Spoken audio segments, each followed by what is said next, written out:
हम लोग समकोणीय समानांतर षष्ठ फलक पढ़ रहे थे और हम लोग 24 नंबर का सवाल कर रहे थे। ठीक है, तो हम लोग कहाँ तक इसको बनाए हैं, यहाँ तक बन चुका है। तो आज हम लोग 20 नंबर को बनाएंगे। नीचे का विवरण सत्य है या गलत लिखें।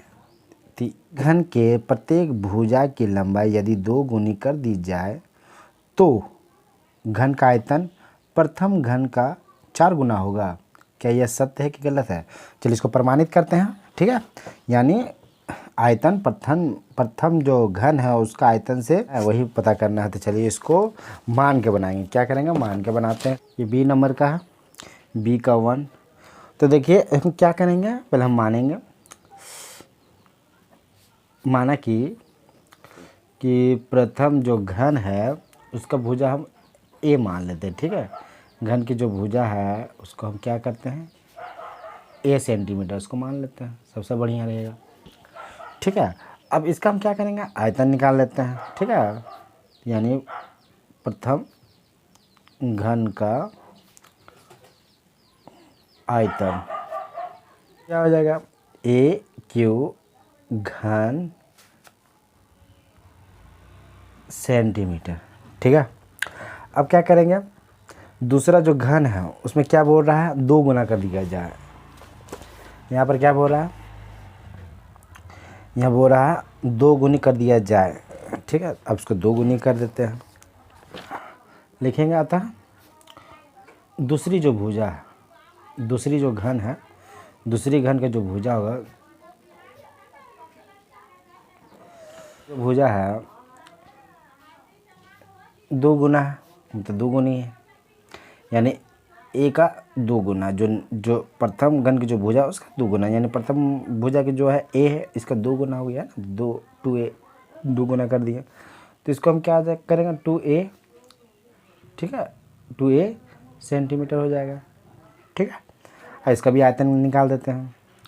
तो यानी दूसरी घन का आयतन यानी 2a पर क्यूब हो जाएगा, यानी 8a पर क्यूब घन सेंटीमीटर हो जाएगा। ठीक है, 2a पर क्यूब क्या हो जाएगा, 2 दूनी 4, 4 दूनी 8, 8 हो गया, a पर क्यूब हो गया। ठीक है, अब हमें क्या पता करना है, जो इसका रेशियो निकालने बोला है ना। हाँ, तो दोनों का रेशियो हम निकाल देते हैं। रेशियो निकाल कर हम पता कर लेते हैं कि कितना गुना है। ठीक है, तो हो जाएगा जो प्रथम जो घन है, प्रथम घन है, और जो दूसरा घन है, दूसरा जो घन है, तो प्रथम घन जो है ए क्यू है ना, और जो दूसरा घन 8a क्यू है, 8a क्यू। ठीक है, तो ए को हम काट देते तो क्या बचा, 1:8।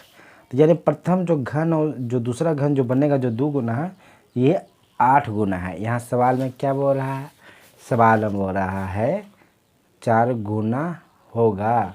देखिए बोल रहा है, तो यानी ये क्या हो गया, ये गलत हो गया। तो हम यहाँ पर क्या लिखेंगे, हम यहाँ लिखेंगे कि ये गलत होगा। ठीक है, अब चलिए बी नंबर का करते हैं। तो देखिए बी नंबर में क्या बोल रहा है, वर्षा के समय 2 हेक्टेयर ज़मीन में, देखिए यहाँ 2 हेक्टेयर ज़मीन बोला है। ठीक है, में 5 सेंटीमीटर ऊंचे जल होने से, यानी हाइट दिखा रहा है 5 सेंटीमीटर, या सेंटीमीटर या 2 हेक्टेयर है। ठीक है, होने से वर्षा के जल का आयतन कितना हो गया, 1000 घन मीटर। देखें यहाँ मीटर दे दिया, यहाँ पर जो इकाई हैं बदल गया, हेक्टर यहाँ सेंटीमीटर यहाँ मीटर है। ठीक है, तो हम क्या करेंगे, जो हेक्टर है 2 हेक्टर को हम इसको वर्ग मीटर में चेंज कर देंगे। तो यानी क्या हो जाएगा, 20,000 वर्ग मीटर हो जाएगा ना, 20,000। चलिए इसको करते हैं। तो 2 हेक्टेयर बराबर क्या हो जाता है, 2 गुने, हम इसको लिखेंगे 100 गुना 100 वर्ग मीटर, हम इसको लिख सकते हैं। ठीक है, यानी इसका मतलब हो गया 20,000 हो गया, 20,000 वर्ग मीटर हो गया। इकाई दाएं सैकड़ा हज़ार 10,000, हाँ 20,000 वर्ग मीटर हो गया। ठीक है, और जो जल की जो गहराई है, जल की जो गहराई यहाँ पर ऑलरेडी दे दिया है, 5 सेंटीमीटर ऊंचा है ना, तो जल की जो गहराई है, गहराई ऑलरेडी दे दिया हुआ कितना है 5 सेंटीमीटर है। इसको भी हम मीटर में बदलना है, तो मीटर बदलने के लिए हम क्या सेंटीमीटर में हम 100 से भाग करेंगे, है ना। यानी 5 सेंटीमीटर को 100 से जब भाग करेंगे तो क्या बन जाएगा, ये मीटर बन जाएगा। ठीक है, मीटर में परिवर्तन हो जाएगा। ठीक है, अब हम क्या करेंगे, जल का आयतन निकाल देते हैं। ठीक है, तो जल का जो आयतन हम क्या करेंगे, इसको हम गुना कर देंगे, यानी गुना कर देंगे। ठीक है, तो जल का जो आयतन होगा, जल का आयतन जो होगा 20,000 वर्ग मीटर को गुना हम करेंगे ऊंचाई के साथ में। ठीक है, कट गया 200 गुना 5 यानी 1,000 घन मीटर इसका आंसर आ गया। तो यानी ये क्या हो जाएगा, ये हो जाएगा आयतन 1,000 घन मीटर हो रहा है। यहाँ 2 हेक्टेयर ज़मीन 5 सेंटीमीटर ऊंचे जल होने से वर्षा का जल आयतन 1,000 घन मीटर हो रहा है, ये प्रमाणित हो गया। यानी ये क्या हो गया, ये सत्य है। ठीक है, अब चलिए अगले नंबर पर चलते हैं। एक स्थानों को पूर्ति करें। तो देखिए यहाँ क्या बोल रहा है, एक समकोणीय चौपालों के विकर्णों की संख्या क्या होगा, 4 होगा, है ना, 4 ही होगा, यहाँ 4 होगा इसका आंसर। फिर किसी घन के एक तल के विकर्ण की लंबाई क्या हो जाएगा, डैश एक भुजा की लंबाई हो जाएगा, यानी √2 एक भुजा की लंबाई हो जाएगा। एक तल के विकर्ण की लंबाई यहाँ क्या हो जाएगा, क्योंकि एक तल यहाँ बोल रहा है, एक तल, क्योंकि जब हम घन करते हैं तो √3 आता है, मैं यहाँ एक तल बोला है। तो इसको चलिए इसको करके दिखाते हैं एक तल कैसे होता है। तो यानी 6 नंबर का बना रहे हैं ना, सी नंबर का, सी नंबर 1 नंबर का आंसर हो जाएगा, 4 हो जाएगा। ठीक है, और जो 2 नंबर का जो आंसर होगा, देखिए एक तल बोला, देखिए ये हो गया मेरा, ये मेरा हो गया, ये क्या हो गया मेरा, ये क्यूब हो गया यानी घन हो गया। तो इसमें जो विकर्ण होता है ये वाला जो लाइन देख रहे हैं, ये जो है इसमें √3 आता है, क्या आता है √3। बट हमको बोला एक तल, यानी सिर्फ एक फेस को हमको करना है, क्या करना है, एक फेस, यानी एक सतह को ही करना है। तो देखिए यहाँ से विकर्ण हो गया, है ना, तो इसको हम एक मानेंगे, इसको एक मानेंगे। यहाँ 90 डिग्री का एंगल जब बनेगा तो यहाँ क्या हो जाएगा, √2 हो जाएगा। जाहिर सी बात है √2 हो जाएगा, क्योंकि पाइथागोरस का नियम क्या कहता है, ये कर्ण हो गया, ये आधार हो गया। पाइथागोरस का नियम बोलता है कि जो कर्ण होता है वो लंब का स्क्वायर प्लस आधार का स्क्वायर होता है ना, तो √2 हो जाएगा, यानी जो सेकेंड का जो हो जाएगा √2 हो जाएगा। ठीक है, यानी इसका जो आंसर हो जाएगा यहाँ √2 हो जाएगा। यहाँ पर रहता समकोणीय रहता षष्ठ फलक, तो यहाँ पर √3 हो जाता है। ठीक है, अब चलिए समकोणीय चौपाल की लंबाई, चौड़ाई और ऊंचाई होने से उस घन वस्तु का विशेष नाम क्या, घनाभ हो जाएगा। घनाभ भी बोल सकते हैं या आयत घन भी बोल सकते हैं, क्योंकि घनाभ या आयत घन में लंबाई, चौड़ाई और ऊंचाई होता है। अब चलिए 25 नंबर का सवाल को अब करते हैं, संक्षिप्त उत्तर प्रश्न। ठीक है, एक आयताकार घन की तलों की संख्या x है, ठीक है, और भुजाओं की संख्या y है, और शेष बिंदुओं की संख्या z है, एवं विकर्णों की संख्या p है, होने से x घटाव y plus z plus p का मान कितना होगा। तो यानी हम लोग जानते हैं तलों की जो संख्या है 6 हो जाएगा, और जो भुजाओं की संख्या 12 है, और शीर्ष बिंदु की संख्या 8 होता है। ठीक है, इतना तो हम लोग जानते हैं क्योंकि पिछले क्लास में पढ़ चुके हैं। तो चलिए इसको करते हैं। 25 का है 1 नंबर। तो हम लोग देखिए जो एक आयताकार जो होता है, जो घन होता है, घन की जो तली होता है, यानी तली यानी तलो, जो तलों की संख्या कितना होता है, 6 होता है। जो लूडो होता है या ईंट हो गया, उसका जितना फल्क होता है, कितना फल्क होता है, 6 होता है ना। तो यहाँ पर ऑलरेडी बोल दिया x है, क्या बोल दिया है, यहाँ x है ना, तो x बराबर क्या हो जाएगा, 6 हो जाएगा। यानी x बोला यानी जो तलों की संख्या 6 हो गया, है ना। लूडो की गोटी में 6 फेस होता है कि नहीं होता है, ईंट में भी 6 फेस होता है। ठीक है, तो जो भुजाएं हैं, भुजाओं भुजाओं की जो संख्या है इसमें y दिया हुआ, मगर भुजाओं की संख्या कितना होता है 12 होता है, ठीक है। और जो शीर्ष बिंदु जो होता है, जो शीर्ष जो बिंदुओं की जो संख्या है z दिया हुआ, मगर ये 8 होता है, ठीक है। और जो विकर्ण है, विकर्ण की संख्या, विकर्ण का जो फार्मूला होता है, विकर्ण भी 4 होते हैं, क्योंकि पहले हम यहाँ पर देखिए 4 है और इसका 3 नंबर का हमने लिखे थे आंसर ना। 3 में क्या हो जाएगा, घनाभ भी हो जाएगा या आयत, आयत घन भी हो जाएगा, ठीक। तो देखिए जो विकर्ण की जो संख्या होता है कितना होता है, देखिए एक यहाँ पर समझते हैं, एक विकर्ण यहाँ से हो गया, एक यहाँ से करेंगे 2 हो जाएगा, एक यहाँ से करेंगे 3 हो जाएगा, एक यहाँ से करेंगे 4, यानी 4 होता है। विकर्ण की संख्या कितना होता है 4 होता है, यानी संख्या बराबर p बराबर 4 हो गया, ठीक है। अब देखिए यहाँ पर जो दिया हुआ है इसका मान हम बैठा देते हैं। यहाँ पर क्या दिया हुआ, यहाँ दिया हुआ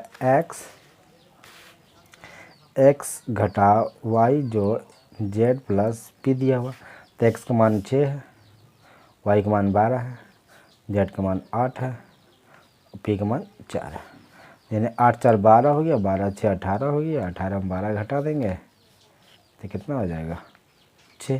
तो इसका जो आंसर आने वाला 6 आ गया, ठीक है। अब चलिए अगले नंबर पर। तो देखिए यहाँ क्या बोल रहा है, 2 आयताकार घन की भुजाओं की लंबाई, यहाँ पर 2 आयताकार घन, ठीक है, याद रखिएगा। आयताकार घन यानी घनाव है, भुजाओं की लंबाई क्रमशः 4 6 4 है, ठीक है।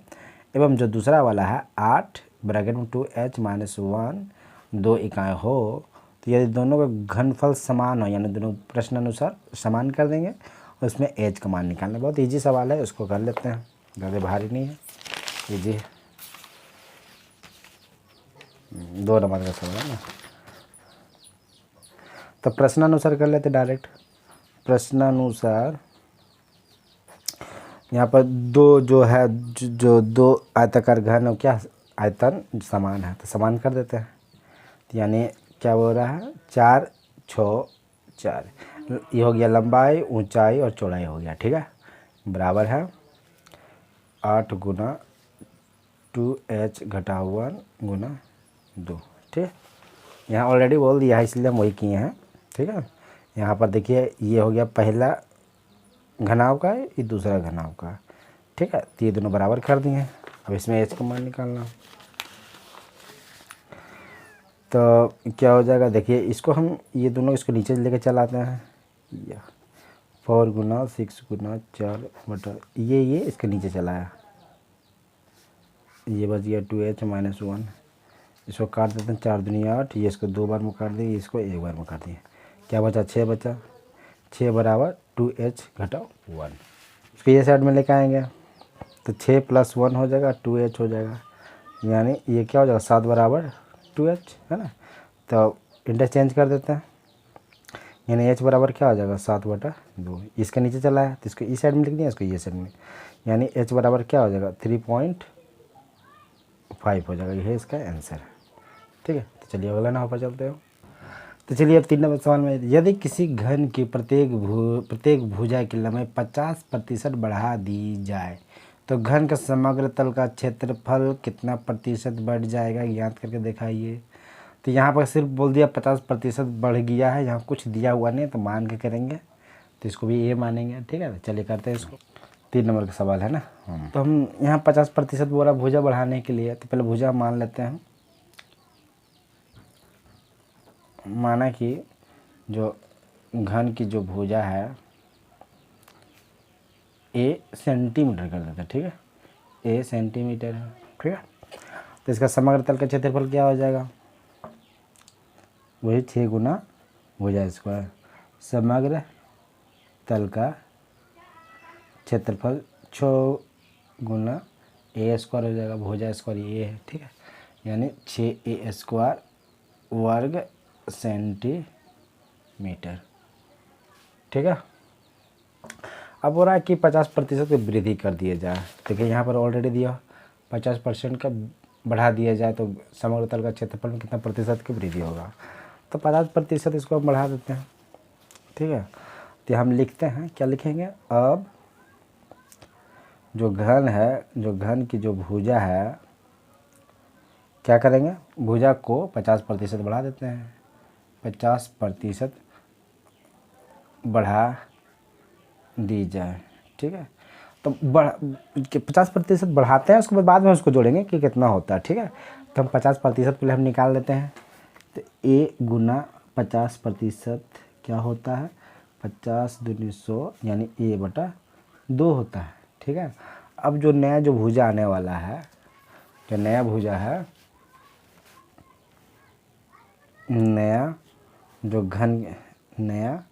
जो घन की जो भुजा है, क्या हो जाएगा, तो पहले तो a था, इसमें बढ़ा रहे हैं 50% यानी a/2 हो जाएगा, a/2 हो जाएगा ना। तो इसको हम जोड़ेंगे तो कितना, डायरेक्ट करते हैं, लीजिए 2a + a बराबर 3a/2। तो ये हुआ नया भुजा, 50% बढ़ा है, a/2 होता है 50%, और a पहले से ऑलरेडी था, उसमें 50% बढ़ा दिया तो 3a/2 सेंटीमीटर हो गया। ठीक है, तो इतना तो हो गया। अब हम क्या करें, इसका समग्र तल का क्षेत्रफल निकाल दें, जो नया भुजा जो है इसका समग्र तल निकाल देते हैं। नया घन का समग्र तल का क्षेत्रफल बराबर क्या हो जाएगा, 6 गुना भुजा स्क्वायर, डायरेक्ट लिखते हैं 3a/2 पर स्क्वायर। ठीक है, बराबर 6 गुना 3 × 9 a स्क्वायर और 2 दूनी 4। तो इसको हम काट देते हैं, इसको काट दे रहे हैं, यानी क्या हो गया, 9 × 27 a स्क्वायर बटा 2 वर्ग सेंटीमीटर। देखिए, जो पुराना वाला जो था भुजा, ये है 6a स्क्वायर, नया वाला जो 27 a स्क्वायर बटा 2। अब देखें कितना वृद्धि हो रहा है। ठीक है, तो यानी वृद्धि कितना होगा, यानी जो बढ़ा है ये बढ़ा है, तो इसमें से ये घटा देंगे, ये समग्र तल से ये समग्र तल को घटा देंगे। ठीक है, और घटा के जो एक्चुअल में है असली समग्र तल 6a, इसी पर वृद्धि हो रहा है ना, तो हम डायरेक्ट निकालते हैं। ठीक है, वृद्धि प्रतिशत, तो यानी कितना में घटाना है, 27a स्क्वायर बटा 2 घटाना है 6a स्क्वायर बटा, मूलधन ये हो गया, मतलब इसी में तो वृद्धि करना ना, तो 6a स्क्वायर हो जाएगा। ठीक है, 6 स्क्वायर गुना 100। ठीक, अब हम क्या करेंगे, यहाँ पर हम 2 का बना देते हैं, भिन्न का घटाव बना देते हैं, तो यहाँ 27a स्क्वायर घटाव ये हो जाएगा 6 दूनी 12, 12a स्क्वायर बटा 6a स्क्वायर गुना 100। ठीक है, तो यहाँ पर देखिए क्या क्या भिन्न के जो घटाव थे, यहाँ घटाव कर दिए हैं। ठीक है, ये बटा है 6a गुना 100। ठीक, अब इसको घटाएंगे तो कितना आ जाएगा, इसको घटाएंगे तो हो जाएगा 15, कितना हो जाएगा 15a स्क्वायर बटा 2। ठीक है, और 6a स्क्वायर गुना 100।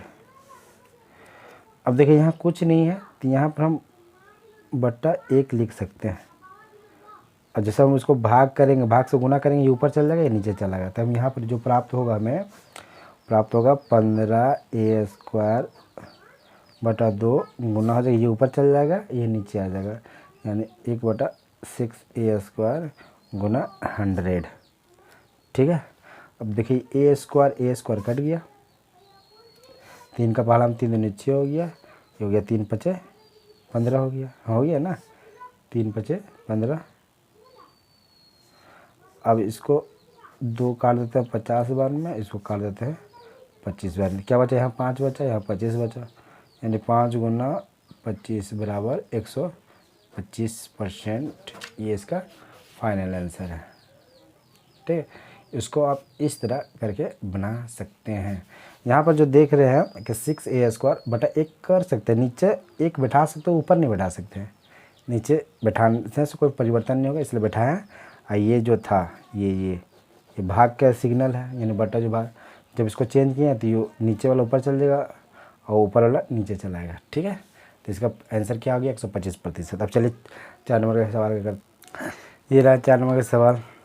3 ठोस घन जिनके भुजाओं क्रमशः 3 सेंटीमीटर, 4 सेंटीमीटर और 5 सेंटीमीटर है। ठीक है, यानी 3 ठोस जो घन है, पहला, दूसरा, तीसरा है, तो सभी का क्या भुजा दे दिया? 3, 4 और 5 दे दिया है।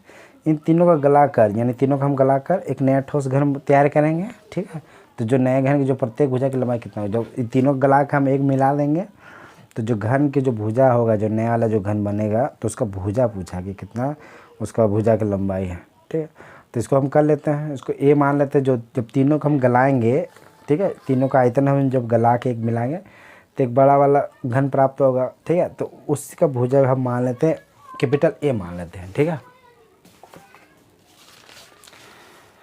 तो हम पहले क्या कहते हैं, लिखते हैं कि कितना 4 नंबर का सवाल है ना। तो क्या लिखेंगे? लिखेंगे कि माना कि जो घन की जो भुजा है ए सेंटीमीटर है, कैपिटल ए लिखे हैं। ठीक है, क्योंकि जो 3 छोटे छोटे ठोस घन है उसका गला के जब हम बनाएंगे, ठीक है, तो उसका जो भुजा निकलेगा तो उसी का हम ए सेंटीमीटर माने। ठीक है, अब प्रश्नानुसार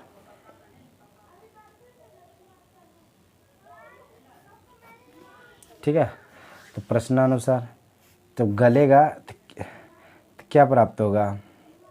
नया घन प्राप्त होगा, यानी a³ प्राप्त होगा, है ना। ये भुजा था, a³ क्या है? a³ घन सेंटीमीटर प्राप्त होगा। तो जो नया घन हमें प्राप्त होगा a³ घन सेंटीमीटर होगा। और किसको गलाएंगे? गला रहे हैं 3 सेंटीमीटर जो है उसका क्यूब प्लस 4 सेंटीमीटर का क्यूब और 5 सेंटीमीटर का क्यूब, तब जाके हमें a³ घन सेंटीमीटर पता। ये भी क्या है? ये भी घन सेंटीमीटर है। ठीक है, अब देखिए, तो जो a³ है बराबर हो जाएगा 3 का क्यूब क्या हो जाएगा? 27 हो जाएगा, इसका 64 हो जाएगा और इसका 125 हो जाएगा। अब जोड़ देते हैं, 5, 4, 9, 7, 16, 16 चौ हाथ में 4, 6, 2, 8, 2, 10, 1, 11, 1, 1, 2, तो इतना घन सेंटीमीटर हमें प्राप्त हो गया गलने के बाद। ठीक है, यानी ये हो गया जो नया घन प्राप्त हुआ a³ बराबर 216 घन सेंटीमीटर हो गया। ठीक, अब यहाँ पावर देख रहे हैं 3, यहाँ पर क्या हो जाएगा? रेडिकेंट हो जाएगा, यहाँ पर 3 लिख दिए। ठीक है, चढ़ जाएगा रेडिकेंट रूट 216। ठीक है, अब देखिए ए क्या भुजा ही तो है, उसके बाद रेडिकेंट 3 लिखे हैं, उसके बाद इसको जो हम तोड़ेंगे 6 गुना 6 गुना 6, जब 6 के क्यूब कीजिएगा 216 ही होता है। तो यहाँ पर देखिए, यहाँ पर 3, यहाँ 6 6 3 बार है, यहाँ रेडिकेंट 3 है, यानी जो भुजा होगा 6 सेंटीमीटर होगा। ठीक है, तो इसका फाइनल आंसर यही होगा। अब चलिए लास्ट सवाल है, उसको भी कर लेते हैं। यहाँ क्या बोल रहा, तो देखिए यहाँ बोल रहा किसी घर का संलग्न दीवारों की लंबाई, देखिए दीवारों की लंबाई दे दी है 12 मीटर एवं 8 मीटर, और घर की जो ऊंचाई है 4 मीटर हो गया, है ना। तो घर का फर्श का जो क्षेत्रफल कितना होगा? देखो लंबाई चौड़ाई दे दिया ऑलरेडी 12 मीटर और 8 मीटर, ऊंचाई इतना दे दिया। अब यहाँ क्या पूछा? फर्श के बारे में पूछा, यानी जो ज़मीन का उसी के बारे में पूछा है, यानी ऊंचाई का कोई यहाँ वैल्यू नहीं है ना। तो सिर्फ हम क्षेत्रफल निकाल देंगे, यानी लंबाई गुना चौड़ाई हो जाएगा, तो 12 गुना 8 का 96 हो जाएगा, 96 वर्ग मीटर का यही आंसर होने वाला है। तो इसको भी कर ही देते हैं, 5 नंबर का सवाल है। यानी घर के फर्श का जो क्षेत्रफल है क्या होता है, लंबा गुना चौड़ा होता है ना, यानी लंबाई गुना चौड़ाई होता है। इसमें ऊंचाई होता नहीं है क्योंकि फर्श पूछ रहा है, यानी ज़मीन के बारे में पूछ रहा है। यानी 12 गुना 8 यानी 96 वर्ग सेंटीमीटर, ये इसका फाइनल आंसर है। तो वीडियो आपको अच्छा लगा होगा तो लाइक कीजिएगा, सब्सक्राइब कीजिए चैनल और कमेंट जरूर कीजिएगा। आपका धन्यवाद, आप सभी का धन्यवाद।